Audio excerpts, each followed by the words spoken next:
नमस्कार स्टूडेंट्स, मैं Vishal Suthar, lecturer computer science and engineering GPC Jalore से CS 206 डेटा कम्युनिकेशन के इस वीडियो लेक्चर में आपका स्वागत करता हूं।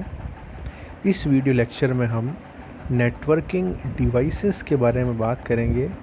अलग अलग प्रकार के नेटवर्किंग डिवाइस कौन कौन से होते हैं और हर एक डिवाइस क्या काम में आता है।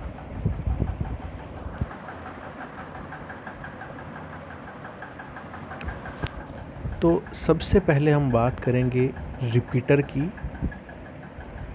A repeater operates at the physical layer.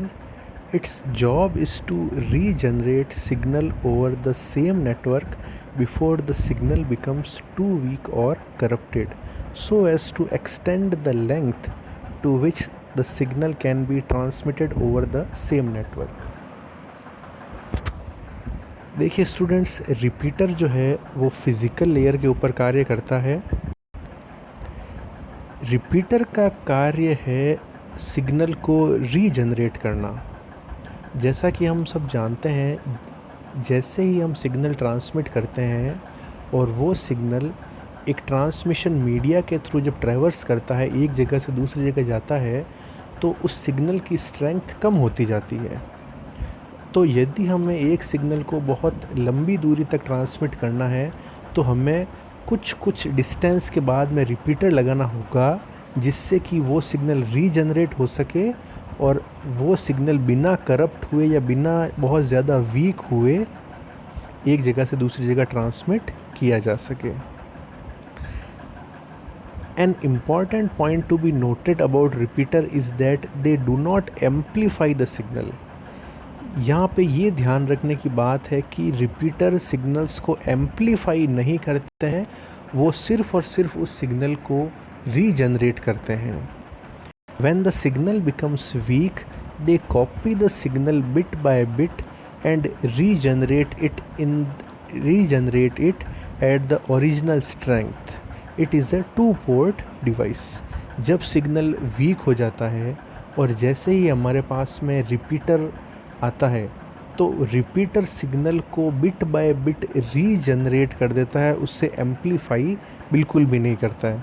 ये एक 2 पोर्ट का डिवाइस है। एक पोर्ट से इनपुट लेता है रिपीटर और दूसरे पोर्ट से उसी सिग्नल को रीजनरेट करके ट्रांसमिट कर देता है। दूसरा डिवाइस हमारे पास में है, वो है students hub. A hub is basically a multi port repeater. A hub connects multiple wires coming from different branches. For example, the connector in the star topology which connects different stations. Hub students अगर हम देखें तो basically एक multi port repeater है। Repeater केवल 2 port का होता है और हब में बहुत सारे पोर्ट्स होते हैं। हब सारे ही पोर्ट्स में जो डिवाइसेस कनेक्टेड हैं उन्हें आपस में जोड़ने का कार्य करता है। हब 2 तरह का होते हैं, पहला है एक्टिव हब और दूसरा है पैसिव हब। तो पहले हम देखते हैं active hub. These are the hubs which have their own power supply and can clean, boost and relay the signal along with the network. It serves both as a repeater as well as wiring center. These are used to extend the maximum distance between nodes. तो जो active hub है, इनकी खुद की power supply होती है और ये सिग्नल को बूस्ट और रिले कर सकते हैं नेटवर्क में।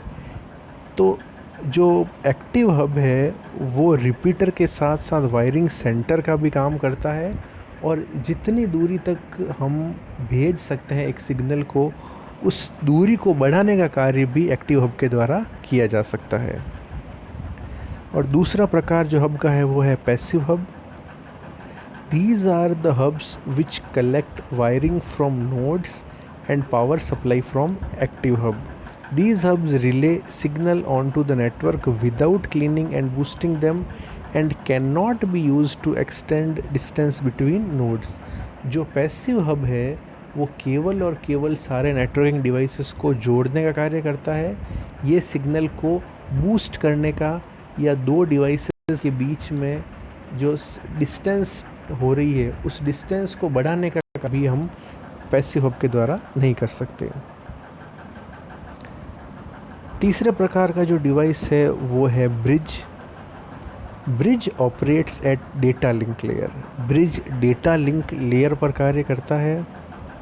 अ bridge is a repeater with add-on on the functionality of filtering the content by reading MAC addresses of source and destination.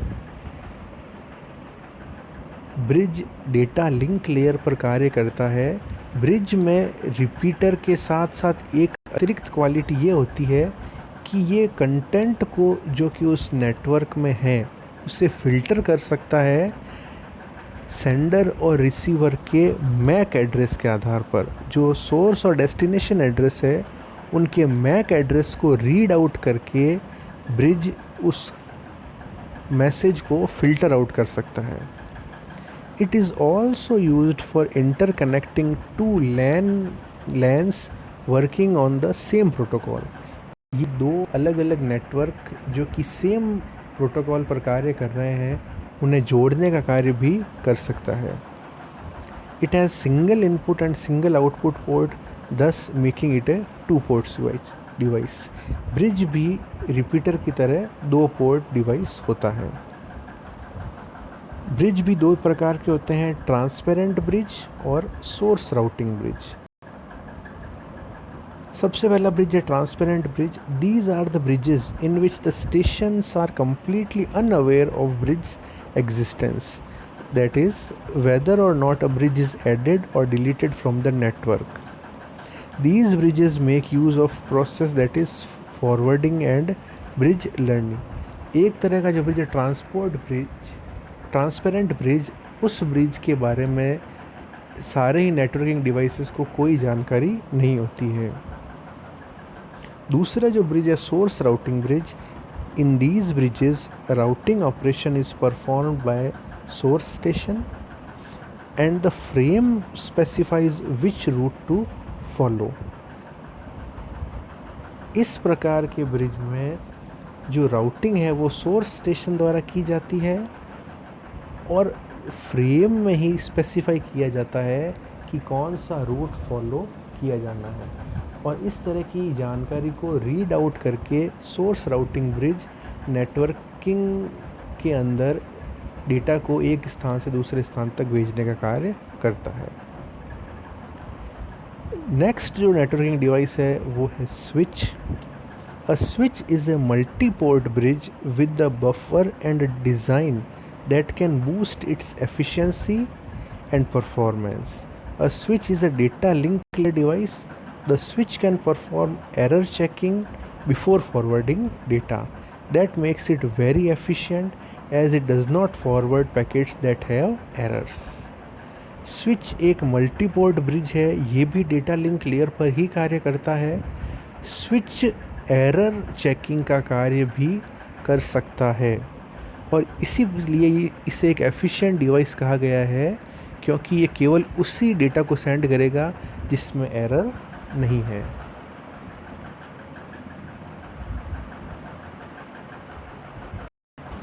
In other words, switch divides collision domain of hosts, but broadcast domain remains same.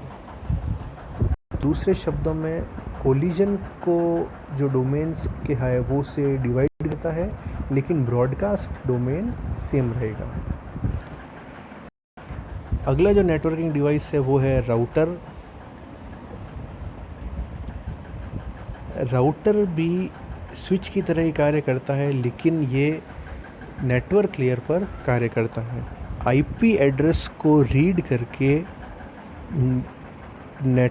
Router data को अलग अलग root में transmit करता है। Router is mainly a network layer device.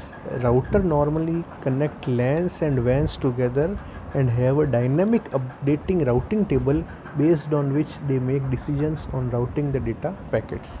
तो data के जो packets हैं उन्हें किस रूट के थ्रू भेजा जाना है इसका निर्णय राउटर के अंदर जो डायनेमिक राउटिंग टेबल्स हैं जो बार बार परिवर्तित होती जाती है नेटवर्क की स्थिति के अनुसार, उस पर यह निर्णय लिया जाता है कि इस डेटा पैकेट को किस रूट के थ्रू भेजा जाना है। गेटवे, अगला नेटवर्किंग डिवाइस है गेटवे। जैसा कि ये बता रहा है इसका नाम ही, ये दो नेटवर्क्स को जो कि अलग अलग नेटवर्किंग की प्रक्रिया को फॉलो करते हैं उन्हें जोड़ने का कार्य करता है। They basically work as the messenger agents that take data from one system, interpret it and transfer it to another system। ये एक सिस्टम से डेटा को लेकर उसे इंटरप्रेट करके दूसरे सिस्टम में भेजता है। ये प्रोटोकॉल कन्वर्टर की तरह भी कार्य करते हैं। आखिरी जो नेटवर्किंग डिवाइस है जो हम पढ़ेंगे वो है ब्राउटर। जैसा कि आपको नाम से ही पता चल रहा होगा, इसका फुल फॉर्म है ब्रिजिंग राउटर। ये दोनों ही फंक्शंस परफॉर्म कर सकता है, ब्रिज का भी और राउटर का भी। तो ब्राउटर जो है उसे हम डेटा लिंक लेयर में भी काम में ले सकते हैं और नेटवर्क लेयर में भी काम में ले सकते हैं। Working as a router, it is capable of routing packets, and working as a bridge, it is capable of filtering local area network traffic। जब ये अलग अलग प्रकार के मोड में कार्य करेगा तो ये पैकेट फिल्टरिंग भी कर सकता है और डेटा को राउटिंग के थ्रू दूसरी जगह पे ट्रांसमिट भी कर सकता है। तो स्टूडेंट्स, ये थे हमारे अलग अलग प्रकार के नेटवर्किंग डिवाइसेस। Thank you.